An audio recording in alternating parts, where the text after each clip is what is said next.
వర్తమానము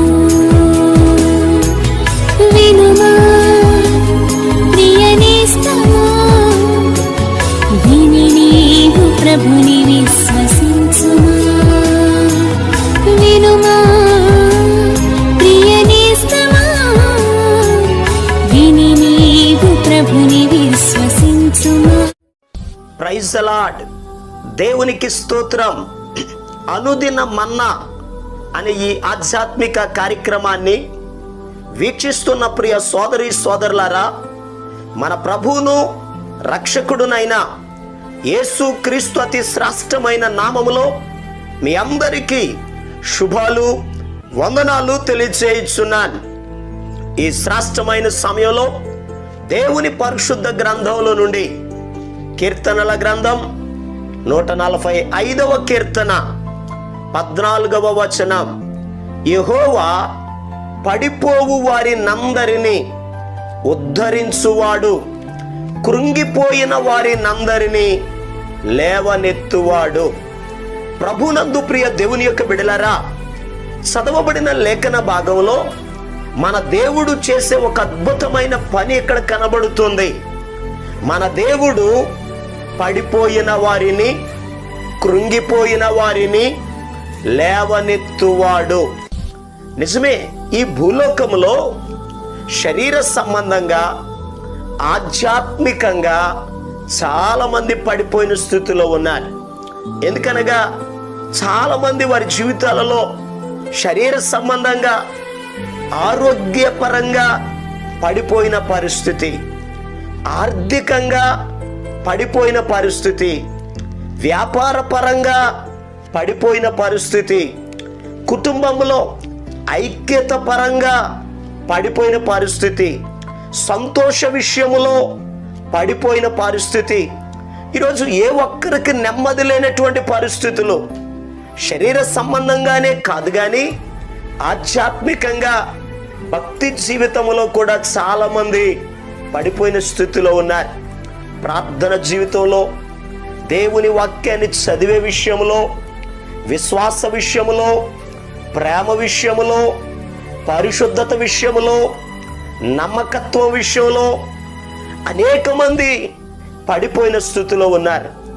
ఈరోజు ఈ మాటలు వింటున్న ప్రియ దేవుని బిడ్డలారా, శరీర సంబంధంగా ఆధ్యాత్మికంగా నువ్వు ఏ స్థితిలో పడిపోయినా నిన్ను లేవనెత్తడానికి యేసయ్య సమర్థుడు.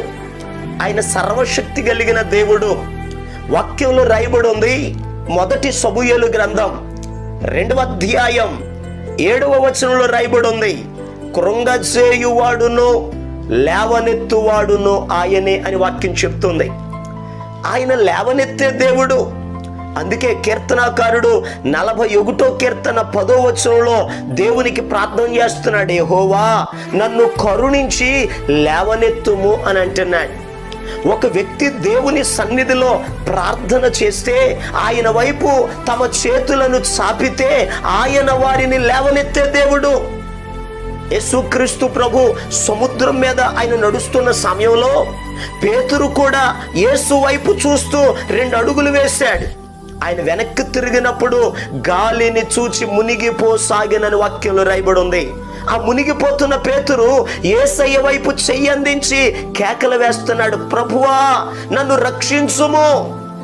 ఎప్పుడైతే ప్రార్థన చేశాడో యేసయ్య పేతురు చేతిని పట్టుకొని పేతురును లేవనెత్తాడు. ఈ లోకంలో ఒకవేళ మునిగిపోతున్న స్థితిలో ఉన్నావా, యేసయ్య నిన్ను కూడా లేవనెత్తే దేవుడు. ఆ లేవనెత్తే దేవుడు ఈరోజు మనం కూడా ప్రార్థన చేస్తే పేతురును లేవనెత్తిన రీతిగా మనలను లేవనెత్తుతాడు.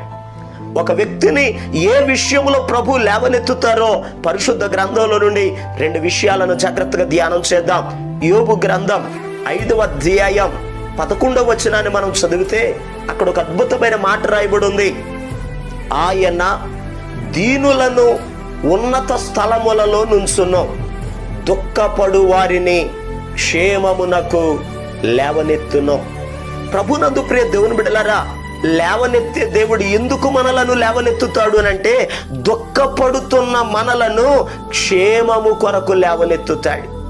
నిజమే, ఈ భూలోకములో ఎక్కడ చూసినా క్షేమము లేని దినాలలో మనం ఉన్నాం. ఏ దేశములో చూసినా క్షేమము లేదు. ఒక ప్రక్క కరోనా థర్డ్ వేవ్ చేత ప్రజలు భయోందోళనకు గురవుతున్నారు. ఒక ప్రక్క అల్పపీడనాలు వర్షాల చేత ప్రజలు భయభ్రాంతులకు గురవుతున్నారు. ఒక ప్రక్క వరదల చేత చాలా మంది నిరాశలయ్యారు. మరొక ప్రక్క ఈ జ్వరాలు ఫ్లేట్స్లెట్ పడి చాలా మంది బలహీనలైపోతున్నారు. ఎక్కడ చూసిననో క్షేమము లేని దినాలు. మన చేతిలో ఉన్న సెల్ ఫోన్ ఉపయోగించక ముందు మన గృహాలకు ఉత్తరాలు వచ్చాయి. ఆ ఉత్తరాలలో ఈ రీతిగా రాయబడేది: ప్రభువునందు ఫలానా వారికి ఫలానా వారు రాయునది ఏమనగా, ఇచ్చట మేమంతా క్షేమము, మీరును క్షేమమని తలంచి ప్రార్థిస్తున్నాము అని రాసేవాళ్ళం. అలా రాసేవాళ్ళం, చదువుకునేవాళ్ళం, ప్రార్థించేవాళ్ళం. కానీ ఈ సెల్ ఫోన్లు వచ్చిన తర్వాత క్షేమ సమాచారాలు రాసేవారు లేరు, వినేవారు లేరు, చదివేవారు లేరు. క్షేమమే కనబడని దినాలలో మనం ఉన్నాం. అయితే ఒక మనుషునికి క్షేమం ఎలా కలుగుతుంది? వాక్యాలు రాయబడి ఉంది: దుఃఖపడుతున్న వారిని క్షేమము కొరకు నేను లేవనెత్తుతాను. మనం ఆరాధన చేసే దేవుడు క్షేమమును కలిగించే దేవుడు. అందుకే కీర్తనకారుడు అంటాడు, నా ప్రాణమా యెహోవా నీకు క్షేమమును విస్తరింపచేసి ఉన్నాడు అని అన్నాడు. మనం ఆరాధన చేసే దేవుడు క్షేమము కలిగించే దేవుడు. ఆయన క్షేమాన్ని కలుగు చేయడానికే పడిపోయిన మనలను, కృంగిపోయిన మనలను, దుఃఖపడుతున్న మనలను ఆయన లేవనెత్తుతున్నాడు. మరి ఇంకొక మాటను చదువుకుందాం. కీర్తన గ్రంథం 113వ కీర్తన 8వ వచనంలో రాయబడి ఉంది: ఆయన నేల నుండి దరిద్రులను లేవనెత్తువాడు, పెంట కుప్ప మీద నుండి బీదలను పైకెత్తువాడు. నిజమే ప్రియ దేవుని బిడ్డలారా, ఆయన మనలను లేవనెత్తే దేవుడు.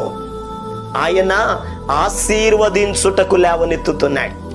దరిద్రులను లేవనెత్తే దేవుడు, ఉన్నత స్థలములలో ఉంచే దేవుడు, మనలను అభివృద్ధి చేయడానికి, మనలను ఆశీర్వదించడానికి, గొప్పవారిగా చేయడానికి ఆయన మన చేయి పట్టుకుని లేవనెత్తుతున్నాడు. ఈరోజు ఈ మాటలు వింటున్న ప్రియ దేవుని బిడ్డలారా, ఆ లేవనెత్తే దేవునికి ప్రార్థన చేయండి. మీ కుటుంబాలను దేవుడు లేవనెత్తుతాడు. మీ బిడ్డలను ఆయన ఉన్నత స్థానములో నిలబెట్టుటకు లేవనెత్తుతాడు. మీ కుటుంబాన్ని ఆశీర్వదించడానికి లేవనెత్తుతాడు. దుఃఖములో ఉన్న మీ కుటుంబానికి క్షేమమును కలుగ చేయడానికి లేవనెత్తుతాడు. వాక్యంలో రాయబడి ఉంది: పడిపోయిన దావీదు గుడారమును నేను లేవనెత్తెదను అని అంటున్నాడు ప్రభు. ఆయన లేవనెత్తే దేవుడు. ఆ ప్రభు అలా మిమ్ములను, మీ కుటుంబాలను లేవనెత్తునట్లుగా మీ కొరకు నేను ప్రార్థన చేస్తాను. మీరు కూడా ప్రార్థనలు ఏకీభవించండి. మహాపరిశుద్ధుడును ప్రేమ కలిగిన మా యేసయ్య నీకు వందనాలు అయ్యా. ఇదిగో నీ ప్రియ బిడ్డల కొరకు ప్రార్థన చేస్తున్నాను. కృంగిన వారిని, దుఃఖములో ఉన్న వారిని, బాధలలో ఉన్న వారిని, సమస్యలలో ఉన్న వారిని అయ్యా లేవనెత్తే దేవుడవయ్యా, కన్నీరు తుడిచే దేవుడవయ్యా, క్షేమము కలిగించే దేవుడవయ్యా, అభివృద్ధినిచ్చే దేవుడవు నాయనా. ఈ వాగ్దానం ఎంతమంది బిడ్డలైతే అయ్యా చూస్తూ ఉన్నారో, ధ్యానిస్తూ ఉన్నారో, నీ బిడ్డలను లేవనెత్తండి. నీ బిడ్డలను మీరు ఆశీర్వదించండి. వీరి అవసరతలను తీర్చండి. కుటుంబానికి కృపాక్షేమము కలుగ చేసి సమస్త మహిమ, ఘనత, ప్రభావాలు మీరు పొందుకొనమని యేసు నామం పేరట ప్రార్థన చేసి అడిగి పొందుకొని ఉన్నాము తండ్రి. ఆమేన్. మన ప్రభు అయిన యేసు క్రీస్తు కృప మీకు తోడుగా ఉండి నడిపించును గాక. ఆమేన్. ఈరోజు పుట్టినరోజు మరియు పెళ్లి రోజు జరుపుకుంటున్న వారికి సీసలి మన్నా చర్చి తరపున మా కుటుంబ పక్షముగా మీకు శుభాలు తెలియపరుస్తున్నాం. May God bless you. దేవుడు మీకు తోడుగా ఉండి మిమ్మల్ని ఆశీర్వదించునుగాక. దయచేసి గమనించండి, మీ కొరకును మీ కుటుంబం కొరకును దేవుడు మిమ్మలను అభివృద్ధి పరచాలని నిత్యము మేము ప్రార్థన చేస్తున్నాం.